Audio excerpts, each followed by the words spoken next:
วันที่ 28 มีนาคม พุทธศักราช 2568 ร้อยตำรวจเอกพงษ์บัณฑิต ปิ่นสุวรรณ ผู้อำนวยการสำนักงานคณะกรรมการการเลือกตั้งประจำจังหวัดกาญจนบุรี เป็นประธานเปิดโครงการศูนย์ส่งเสริมพัฒนาประชาธิปไตยประจำปีพุทธศักราช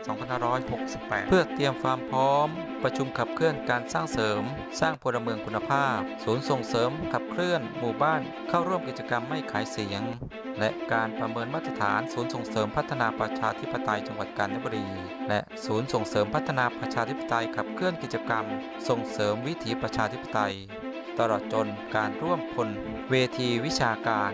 รวมพลคนศูนย์ส่งเสริมพัฒนาประชาธิปไตยจังหวัดกาญจนบุรีณโรงแรมกนกการจังหวัดกาญจนบุรีตำบลปากแพรกอำเภอเมืองจังหวัดกาญจนบุรี